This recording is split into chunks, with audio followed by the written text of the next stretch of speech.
सृष्टि पिता की बेटियां कितनी शोख हसीन। वाह वाह। जो सृष्टि की हमारी बेटियां बोल। मैंने एक कविता लिखी, आप यकीन मानिए मेरी व्यक्तिगत कविता थी। मुझे नहीं मालूम था कि मैं जनता में कभी सुनाऊंगा, लेकिन जब एक बार सुनाई तो मुझे लगा ये कविता मेरी नहीं आपकी। और जब आज तक का भार कलीपुरी संभाल रही हूँ, मेरा इंटरव्यू चित्रा कर रही हूँ, तो उस वक्त ये कविता पढ़ना बड़ा ज़रूरी हो जाता है। ये कविता मैंने क्यों लिखी थी, उसके पीछे एक बहुत छोटी सी कहानी है। कुछ वर्ष पहले की बात है। मेरी छोटी सी बिटिया अब बड़ी हो गई है, बाहर पढ़ती है। मैं मुंबई में रहता। आप जानते हैं एक दिल्ली टेलीविज़न शो करने वाले को सब कुछ होता है, उसके पास वक्त नहीं होता। और मैं एक ज़माने में 4-4 शो एक साथ कर रहा था। तो मैं राजस्थान एक कार्यक्रम में गया। मैं राजस्थान का रहने वाला हूँ, तो मेरी बिटिया का फ़ोन आया मुझे। उसने अंग्रेज़ी में एक सवाल किया, बब्बू वेयर आर यू, आप कहाँ हैं? मैंने कहा मैं राजस्थान में हूँ, उदयपुर में। बोले आप जोधपुर मुझसे मिलने आ रहे हैं? मैंने कहा नहीं बेटा, नहीं आ पाऊँगा, मुझे ज़रूरी काम है।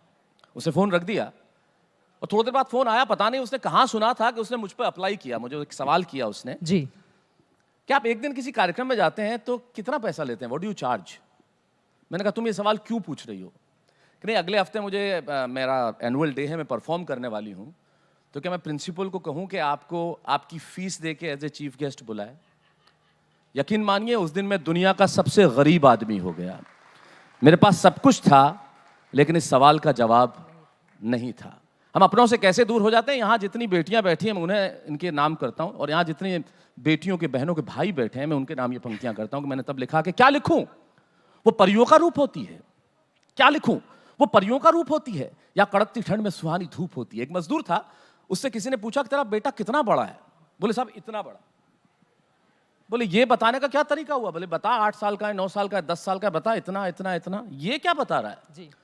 बोले मजदूरों की जिंदगी में कैलेंडर तो होता ही नहीं साहब, तो दिनों का तो पता चलता नहीं, इसलिए उम्र का हिसाब नहीं है। और ऐसा ऐसा ऐसा इसलिए नहीं बता सकता कि सुबह जब काम पे जाता हूँ वो सोया रहता है, रात को आता हूँ तब तक सो जाता है। देखा ही ऐसे है साहब, ऐसे तो देखा ही नहीं। तो जब वक्त अपनों से दूर कर देता है तो क्या लिखूं, क्या लिखूं? वो परियों का रूप होती है, या कड़कती ठंड में सुहानी धूप होती है। वो होती है उदासी के हर मर्ज की दवा की तरह, या उमस में शीतल हवा की तरह। वो पहाड़ की चोटी में सूरज की किरण है, या जिंदगी सही जीने का आचरण है। वो आंगन में फैला उजाला है, या मेरे गुस्से पे लगा ताला है। जब हम गुस्से में घर में जाएं, बच्चा सामने आ जाए तो आप संयत हो जाते हैं। क्या लिखूं? वो परियों का रूप होती है, या कड़कती ठंड में सुहानी धूप होती है। वो होती है उदासी के हर मर्ज की दवा की तरह, या उमस में शीतल हवा की तरह। वो पहाड़ की चोटी पे सूरज की किरण है, या जिंदगी सही जीने का आचरण है। वो आंगन में फैला उजाला है, या मेरे गुस्से पे लगा ताला है। वो आकाश गंगा जो सिर्फ झिलमिलाती है, वो हंसी की नदी जो सिर्फ खिलखिलाती है, वो ताकत जो छोटे से घर को महल कर दे, वो काफिया जो किसी गजल को मुकम्मल कर दे। वाह वाह, शानदार। वो बहुत काफिया जो किसी गजल को मुकम्मल कर दे।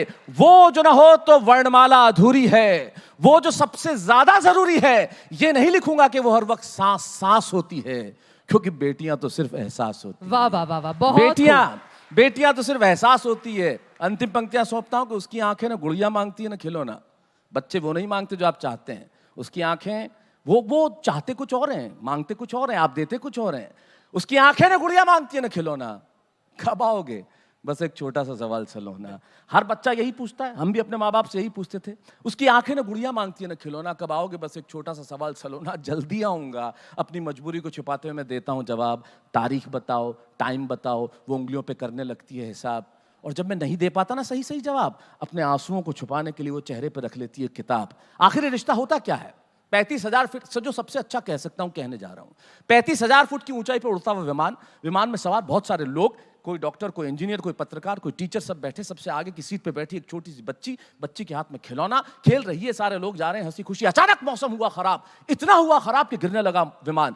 गिरने लगा विमान, मौत आंखों के आगे नाचने लगी, तांडव करने लगी मृत्यु। सब लोग रोने लगे, चिल्लाने लगे, चीखने लगे, क्रंदन करने लगे। भूल गए कि मैं डॉक्टर हूं, मैं इंजीनियर हूं, मैं पत्रकार हूं। याद नहीं आया उस वक्त, सिर्फ एक चीज याद आई कि मौत से बचा ले ईश्वर। अगर बच गए तो जिंदगी के अंदर फिर कोई दोबारा गलत काम नहीं करेंगे। आंसू बहते रहे, वो लड़की खेलती रही, लोग चिल्ला रहे थे। अचानक ईश्वर ने सुन ली पुकार। संयत हुआ मौसम, संयत हुआ विमान, उड़ने लगा विमान। सबकी जान में जान आई। और जब जान में जान आई तो किसी आदमी ने उस बच्ची को जाके देखा और कहा, बेटा हम मर रहे थे, हम मरने वाले थे, हम रो रहे थे, हम भूल गए कि हम किस पद पे हैं, हमारा कद क्या है, या हमारी हद कितनी बड़ी है। सब कुछ भूल के हम रो रहे थे और तुम बैठी बैठी खिलौने से खेल रही थी। बेटा तुम्हें नजर आता है? बोले हाँ अंकल, मुझे सब नजर आता है। बेटा तुम्हें सुनाई देता है? मुझे लगा तुम्हें सुनाई नहीं दिया। अंकल मुझे सब सुनाई देता है। तो बेटा तुम डरी नहीं?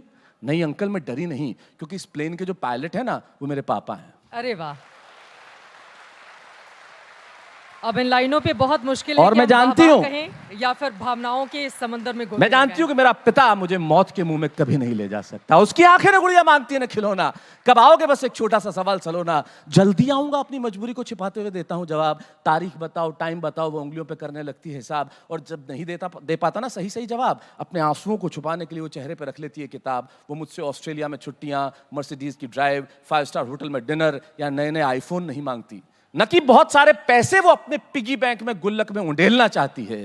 वो कुछ देर मेरे साथ खेलना चाहती है। वाह वाह। और मैं वही बेटा काम है, बहुत जरूरी काम है। आज तक वालों ने बुलाया है, नहीं जाऊंगा तो कैसे चलेगा?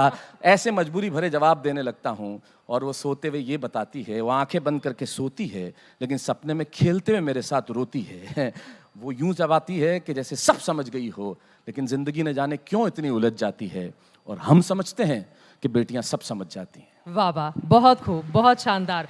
आपकी ये लाइनें सुनकर मुझे 2 पंक्तियां याद आ गई। जी शुक्रिया। एक नीम के तरवर पर बैठे थे 2 खग सुंदर, आहा, एक डाल पे नैना थी, नैना बड़ी सुनैना थी। क्या बात। चलिए आगे बढ़ते हुए, चूंकि आपकी ही लाइनों को मुझे आगे बढ़ाना है, लेकिन एक चीज मैं जानना चाहूंगी, आपको सोशल मीडिया से इतना ऐतराज क्यों है? नहीं, आप खुद भी सोशल मीडिया पर नहीं रहते हैं और मैंने अक्सर आपको सुना है जी। आप लोगों को भी, युवा यहाँ पर बैठे हुए हैं जो अक्सर मोबाइल से चिपककर social media, Facebook, Twitter, WhatsApp, उससे आप इन्हें भी दूर रहने की हिदायत देते हैं, ऐसा क्यों? देखिए, मैं ये कहता हूँ इससे पाएंगे क्या? आप शाम तक क्या पाएंगे? मैं आज ये करके आया, ये प्रचार करने की क्या आवश्यकता है? मैं नहीं करता। मैं यहाँ कविता पढ़ आज के का आया, इनसे दौर तो मिल के लेकिन आया। प्रचार प्रसार का ही है। भाई आज का दौर होगा प्रचार प्रसार का। मुझे इस तरह की पब्लिसिटी नहीं चाहिए जो मुझे कम कर दे, मुझे हल्का कर दे, मुझे धीमा कर दे, मुझे नीचे कर दे। सृजन में अगर मैं वक्त लगाऊंगा, देखिए बहुत सीधी सी बात है,